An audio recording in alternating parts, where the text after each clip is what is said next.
Assalamualaikum warahmatullahi wabarakatuh. Perkenalkan, nama saya Nila Sari dengan nomor NIM 20000020005. Di sini saya akan memaparkan materi dengan judul Manajemen Organisasi dan Kependidikan dengan dosen pengapu yaitu Bapak Ian Sofian SPD MA dalam mata kuliah Manajemen Pendidikan. Untuk slide yang pertama yaitu pengertian manajemen organisasi dan lembaga kependidikan menurut para ahli. Yang pertama, menurut Sutarto tahun 1998 bahwa organisasi adalah sistem yang saling pengaruh antar orang dalam kelompok yang bekerja sama untuk saling mencapai tujuan tertentu. Kemudian yang kedua menurut Mustari tahun 2014 yaitu manajemen pendidikan adalah suatu kegiatan atau rangkaian kegiatan yang berupa proses pengelolaan usaha kerjasama sekelompok manusia yang tergabung dalam organisasi pendidikan untuk mencapai tujuan pendidikan yang telah ditetapkan sebelumnya agar efektif dan efisien. Kemudian yang ketiga menurut Engko Suara tahun 2010, manajemen pendidikan adalah proses perencanaan, pengorganisasian, penyusunan staf, pembinaan, pengkoordinasian, pengkomunikasian, pemotivasian, penganggaran, pengandalian, pengawasan, penilaian, dan pelaporan secara sistematis untuk mencapai tujuan pendidikan secara berkualitas. Jadi teman-teman, pada intinya manajemen melaksanakan fungsi perencanaan, pengelolaan, dan pengontrolan. Pada konteks manajemen pendidikan, manajemen melaksanakan fungsinya dalam bidang garapan pendidikan. Manajemen pendidikan adalah salah satu seni dan ilmu pengelolaan sumber daya pendidikan untuk mencapai tujuan pendidikan secara efektif dan efisien.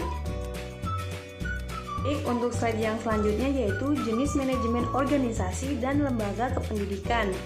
Organisasi pendidikan dalam hal ini dimaksudkan sebagai tatanan penyelenggaraan pendidikan yang terbagi atas dua bentuk, yaitu yang pertama, organisasi pelaksanaan pendidikan. Organisasi pelaksanaan pendidikan adalah struktur pelaksanaan pendidikan. Pelaksanaan pendidikan disusun ke dalam jenis jenjang dan bentuk, yaitu umum, kejuruan, agama, serta dasar, menengah, dan tinggi. Dasar dari pengorganisasian ini adalah karakteristik dan perkembangan pendidik dan wawasan mengenai kebutuhan pembangunan bangsa. Jenjang pendidikan disusun berdasarkan taraf perkembangan jasmani, rohani, dan sosial pendidikan. Kemudian yang kedua yaitu pengelolaan dan penyelenggaraan pendidikan adalah organisasi atau lembaga yang melakukan kegiatan mengelola serta menyelenggarakan kegiatan pendidikan. Organisasi penyelenggaraan pendidikan ini terwujudkan dalam bentuk pendidikan anak usia dini, taman kanak-kanak, sekolah perguruan tinggi, termasuk di dalamnya berupa pondok pesantren, balai latihan kerja, dan juga berbagai padepokan serta sejenisnya.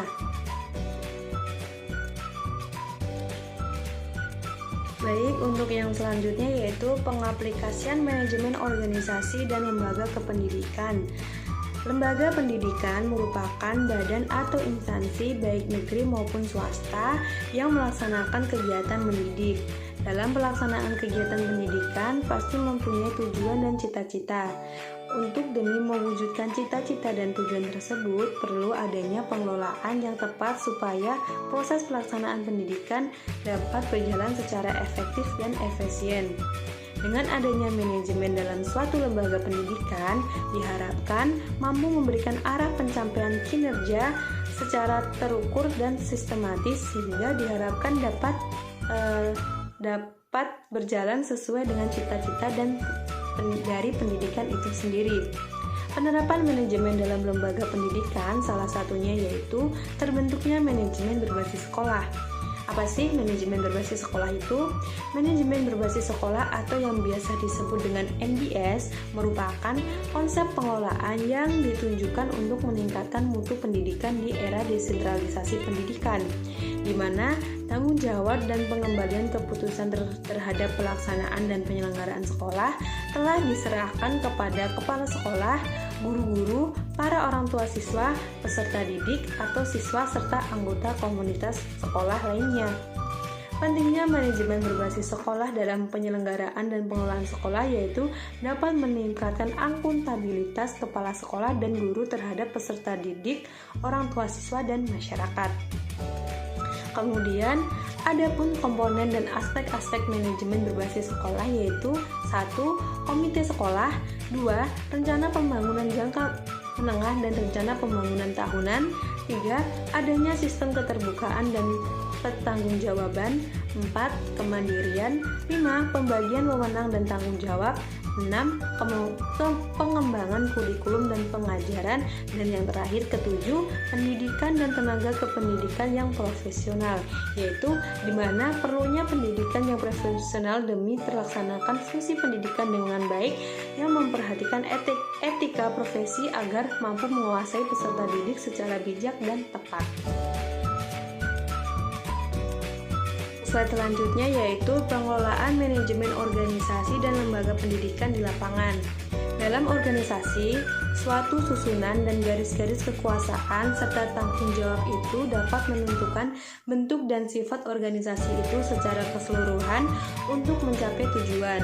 Menurut Imegar tahun 2004, sistem adalah suatu kesatuan yang utuh dengan bagian-bagiannya yang tersusun secara sistematis yang mempunyai relasi satu dengan yang lainnya sesuai dengan konteksnya. Berkaitan dengan hal ini, maka sebuah desain organisasi sekolah di dalamnya salah satunya yaitu tim administrasi sekolah yang di dalamnya terdiri dari sekelompok orang yang bekerja sama untuk dalam mencapai tujuan organisasi.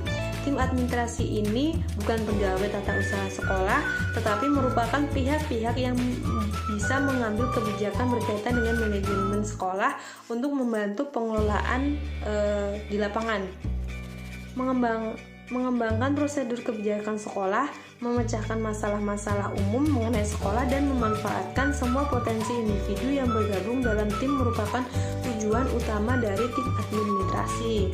Kemudian, mengacu pada Permendiknas nomor 19 tahun 2005 tentang pengelolaan sekolah atau madrasah adalah yaitu 1. Rencana program sekolah, 2. Pelaksanaan program sekolah, 3. Kepemimpinan, 4. Pengawas atau evaluasi, dan 5. Sistem informasi manajemen. Dari kelima poin tersebut, teman-teman bisa melihat Permendiknas nomor 19 tahun 2005 untuk penjelasan lebih lanjutnya. Selanjutnya yaitu pentingnya manajemen organisasi dan lembaga pendidikan dalam PAUD. Manajemen dalam sebuah PAUD memegang peranan yang sangat penting dalam rangka mencapai tujuan pendidikan yang maksimal dan tentunya tidak terlepas dari fungsi POLC. Apa sih POLC itu? Yaitu singkatan dari Planning, Organizing, Leading, dan Controlling yang merupakan satu kesatuan dan berkesinambungan serta saling berkaitan satu dengan yang lainnya. Pertama yaitu planning. Planning merupakan sebuah perencanaan atau tindakan yang akan dilakukan demi tercapainya sebuah tujuan yang telah ditentukan. Kegiatan ini sangat penting karena proses penyelenggaraan PAUD juga salah satu tugas dari manajemen planning. Berhasil atau tidaknya nanti sebuah kegiatan komponen PAUD dapat dilihat dari perencanaan yang telah dibuat sebelumnya dan dirancang sedemikian rupa. Planning juga menentukan berhasil atau tidaknya suatu pekerjaan dalam komponen lembaga PAUD. Dalam fungsi ini bukan hanya penyelenggaraan PAUD saja, akan tetapi mencakup seluruh proses perencanaan kegiatan dalam komponen kelembagaan PAUD seperti perencanaan visi dan misi, fungsi organisasi kelembagaan PAUD, strategi kelembagaan PAUD, dan lain sebagainya. Kemudian yang kedua, organizing. Setelah planning, kegiatan yang kedua yakni bagaimana caranya mengorganising suatu perencanaan itu dengan baik. Sebab dengan cara pengorganisasian ini, sebuah perencanaan akan menjadi lebih matang sehingga kemungkinan besar yang terjadi adalah sebuah keberhasilan dalam perencanaan tersebut. Namun dalam pengorganisasian ini tidak bisa dijalankan oleh sembarangan orang, akan tetapi butuh keprofesionalan atau ahli di dalam bidang masing-masing yang telah disesuaikan dengan kemampuan. Kemudian yang ketiga, leading. Dalam sebuah leading ini lebih memfokuskan atau memimpin terhadap orang yang memiliki wewenang terhadap tugas yang telah diberikan dalam pengorganisasian sebelumnya, yang telah menjadi tanggung jawab dan tugas utama dari leading adalah mengantar seluruh komponen yang terlibat untuk meraih tujuan yang telah ditetapkan. Kemudian yang terakhir, keempat, controlling. Controlling merupakan sebuah pengawasan atau pengendalian terhadap planning, organizing, dan leading. Untuk itu dalam controlling ini harus mampu mengawasi jalannya kegiatan dari awal hingga akhir. Dalam sebuah konteks lembaga PAUD, pengontrolan harus berkenaan dengan pengawasan semua komponen kelembagaan dalam PAUD dalam merealisasikan pekerjaannya. Baik, yang terakhir yaitu kesimpulan. Manajemen organisasi adalah suatu proses perencanaan dan pengorganisasian serta pengendalian terhadap sumber daya sebuah organisasi dengan maksud untuk mencapai tujuan organisasi secara efektif dan efisien. Tujuan setiap organisasi tentunya bisa berbeda dan bermacam-macam. Semua itu tergantung dari organisasi itu sendiri. Dengan adanya organisasi dalam manajemen pendidikan diharapkan dapat membentuk kinerja kepala sekolah, guru-guru, staf dan karyawan sekolah yang lebih efektif, terutama dalam hal koordinasi antar departemen atau divisi. Sebagai catatan, manajemen organisasi yang dimaksud di sini berkaitan dengan pengelolaan sumber daya di lingkungan sekolah, sehingga organisasi manajemen lebih dikaitkan dengan seni untuk mengelola sumber daya di lembaga pendidikan. Dalam hal ini adalah para guru. Ada 3 alasan dilakukan manajemen dalam pendidikan, yaitu 1. Untuk mencapai tujuan. Manajemen dibutuhkan untuk mencapai tujuan suatu organisasi yang telah dibentuk. 2. Menjaga kesinambungan di antara tujuan-tujuan, sasaran-sasaran, dan kegiatan yang bertentangan dari pihak-pihak berkepentingan dalam organisasi. Dan yang ketiga, untuk mencapai efisiensi dan efektivitas, yaitu upaya pencapaian tujuan dengan metode yang benar dan hasil yang baik. Itulah yang bisa saya sampaikan. Semoga video ini bisa bermanfaat untuk teman-teman.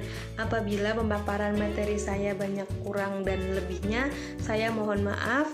Saya pamit undur diri. Wabillahi taufik wal hidayah. Wassalamualaikum warahmatullahi wabarakatuh.